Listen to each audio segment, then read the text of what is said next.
I tried to breathe. Nothing came out. My chest wouldn't move. The panic hit me faster than I could process. I had always known something was wrong with my body, but this was different. There I was, in the middle of the living room, clutching my chest, gasping for air. My throat felt tight, like I had a stone lodged in there, blocking every single attempt to inhale. Every breath was shallow, and I felt my body betray me in ways I couldn't control. I thought I might suffocate right there, alone. "Stop overreacting." My mom's voice floated from the kitchen, too casual, too calm. How could she say that? But before we continue, please subscribe and turn on the notification bell for updates. I looked at my parents. My mom, Karen, and my dad, Greg, were in the next room, laughing, not even glancing in my direction. My vision started to blur, but they didn't notice. How could they not notice? It felt like my body was shutting down, and they were just sitting there like nothing was wrong. With each second, the panic grew. I grabbed at my throat, desperate to make a sound, to scream for help, but no words came out. My knees buckled, and I collapsed to the floor. The floor was cold, but I couldn't even feel it. All I could feel was the tightness in my chest and the rising terror that I couldn't get any air into my lungs. I tried again to speak. Nothing. The room around me began spinning, and I felt dizzy. The sounds of my parents' conversation in the next room, their laughter, seemed to grow fainter and fainter. It was like they were in another world. Was I overreacting? Was this just another asthma attack? But it didn't feel like that. I had asthma before. This was different. As my vision blurred even more, I could barely make out the shapes of my parents in the doorway. But they didn't come over. They didn't even look at me. The desperation I felt was suffocating, worse than anything I had ever experienced. "Mom! Dad!" I wanted to scream, but nothing came out. And then, as the darkness closed in, I heard my mom's voice again, distant, calm, like she was talking to someone else. "Stop overreacting." I couldn't believe it.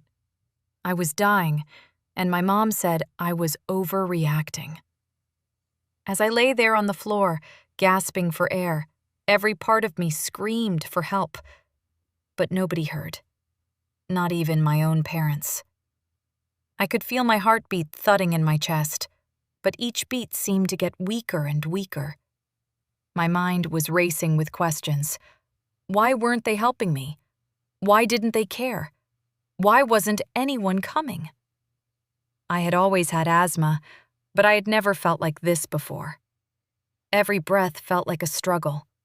My throat was closing up, and I couldn't find the air I so desperately needed. The panic was suffocating, but I couldn't make a sound. I tried to move, but my body didn't respond. It wasn't just the asthma. It wasn't just the physical fear of not being able to breathe. What hurt the most was that my mom and dad weren't reacting like they should. Karen, my mom, was in the kitchen, chopping vegetables like nothing was wrong. Greg, my dad, was sitting in the living room, scrolling through his phone. Not once did they turn around when I started struggling. "You're fine, Emma. Calm down. It's just an asthma thing," my mom called out from the kitchen without even looking up.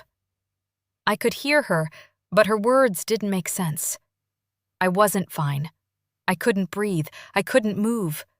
My chest was tight, and my throat felt like it was closing off with every passing second. I tried to shout for help. I opened my mouth, but no sound came out. Why weren't they coming?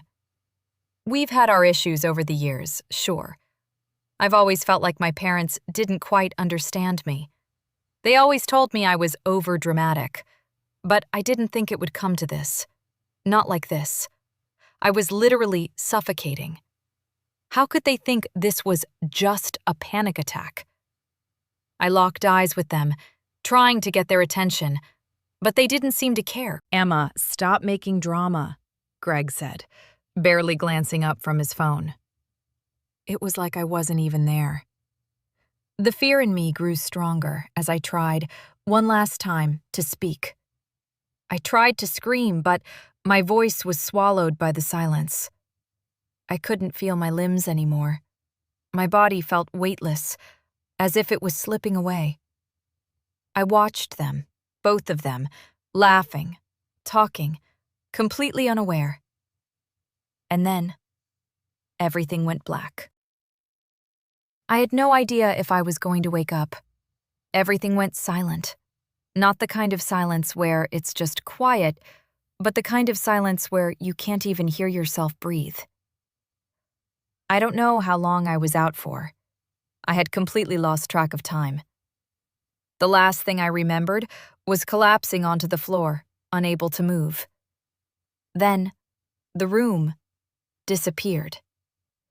The panic didn't just stop. It froze. I was stuck in a terrifying stillness, unable to scream, unable to move, unable to do anything but feel my heartbeat slowing down. The longer I stayed there, the more I started to doubt if anyone would ever come. No one seemed to care enough to check on me. What if they never noticed? I was drifting in and out of consciousness, my body feeling colder by the second. But still, my parents didn't come. "Stop making drama, Emma," Karen's voice echoed in my mind, even though she hadn't come into the room. Her words were chilling. I was dying, and she thought it was drama. I felt my body slipping away, and the more I fought for breath, the harder it was to stay conscious. I could hear my own gasps now, each one more desperate than the last. But there was no one in the room to hear them. Was I really just overreacting? I thought back to all the times my mom had said I was making a fuss over nothing, every time I had asked her to listen to me. But this time, something was wrong. My body was shaking uncontrollably. I could feel the weight of my own body pressing down on me, but it wasn't just physical. Emotionally, I was sinking. How could they not care? Just then, I thought I heard a sound.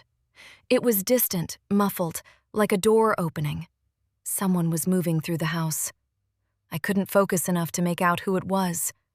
Was it Greg? Was it my mom? Could they finally be coming to help? But before I could process anything, I heard footsteps, faint but clear. They were getting louder. A voice broke through the haze of my thoughts. "Call 911! She's not breathing!" The voice wasn't my mom. It wasn't Greg. It was someone else, someone who had just noticed. The faintest spark of hope flickered in me, but my vision was already fading again. Was I going to make it? Would help come in time? I couldn't even tell if I was still breathing. Then everything just went still again. Not the kind of still where you're waiting for something, but the kind where you can feel yourself losing the battle. The last thing I remembered was that voice. Someone had finally noticed. Someone had screamed for help. But by then, I wasn't sure if I was still alive. I couldn't feel my pulse. My body was numb. My mind felt like it was somewhere far away. Every second that passed felt like an eternity, and my thoughts were no longer mine. It was as if I was sinking into darkness, and the light was slipping further out of reach. I didn't know if I would ever wake up. Somewhere in the background, I could hear my parents' voices, frantic now. They were shouting my name, but it sounded distant, like they were underwater. It felt like I was floating, detached from everything. The panic, the pain, it all seemed so far away now. Then I felt a rush of air. Someone was at my side, pulling me up. Hands were shaking me, tapping my cheeks. I could hear the sounds of an ambulance blaring in the distance. The next thing I knew, I was being lifted, someone checking my pulse, the pressure of a breathing mask on my face. "Stay with us, Emma. You're gonna be okay." It was a stranger's voice, someone in the paramedics team, I guessed. They were trying to keep me conscious. In the back of my mind, I realized I had been too close to death. I was this close to not waking up. But even as the paramedics worked on me, I couldn't help but feel the crushing weight of what had just happened. My parents, the ones I thought I could rely on, they weren't there for me. I wasn't sure if I could forgive them for this. They hadn't believed me. They hadn't helped. They had let me fall. By the time the ambulance doors closed and we rushed to the hospital, I could hear my mom's frantic sobs. "I didn't know. I didn't know. Emma, I'm so sorry." But was it too late for apologies? Was it too late for me to believe them? I didn't know if I could trust them anymore. But all I knew was that everything had changed. I woke up in a sterile hospital room, my head throbbing, my body aching. But I was alive. That's the first thing I could think of when my eyes slowly opened. I was alive. The oxygen mask still covered my face, and a nurse was standing at the foot of my bed, monitoring the machines. I could hear the beeping, feel the coldness of the room, and yet none of it seemed real. It was like I was seeing the world from outside my own body. The moment I saw my parents in the corner of the room, standing silently, their faces etched with guilt, something inside me snapped. They had almost lost me. I sat up slowly, my chest still tight, but the tightness now felt different, like it was both physical and emotional. My mom, Karen, came rushing to my side, her hands shaking. "Emma, I'm so sorry. I should have listened. I didn't realize. I didn't know how serious it was," she whispered, her voice trembling. My dad, Greg, stood behind her, his face pale and expressionless. It wasn't enough to just hear the words. I needed to see action. And yet, in that moment, I wasn't sure what to say. Could I forgive them? "You didn't know?" I whispered, struggling to find my voice. It wasn't just the fact that they hadn't listened to me that hurt. It was the fact that they hadn't taken my health seriously, even after years of struggling with asthma. Every time I asked for help, they shrugged it off like I was just being dramatic. This time, it almost cost me my life. But as much as it hurt, something deep inside me felt a strange sense of relief. I was alive. I finally found the courage to speak again. "I could have died, Mom. And you didn't even care enough to check. You didn't believe me." Karen's eyes welled up with tears. "I know, honey. I know. And I'll spend the rest of my life making it up to you. Please, don't hate me." In that moment, I wasn't sure if I could forgive her immediately, but I could feel that maybe, this time, she really understood. The hospital stay felt like a blur. The physical damage wasn't too severe, just a dangerously low oxygen level that required medical intervention.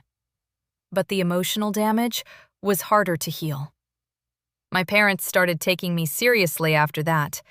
They attended every follow-up appointment, checked in on me more, and even made changes to how they approached my health. The next few weeks were a slow process of rebuilding trust. It wasn't just about apologizing, it was about showing me they cared. And they did.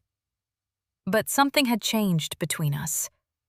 It wasn't just my health that needed mending. It was the relationship. I was cautious. I couldn't forget what had almost happened, but I was willing to try and move forward. I remember leaving the hospital, walking out into the fresh air. The world felt brighter, but I couldn't shake the feeling that everything had shifted. The pain of being ignored, the fear of suffocating alone was still there. But I was alive, and maybe that was all that mattered now.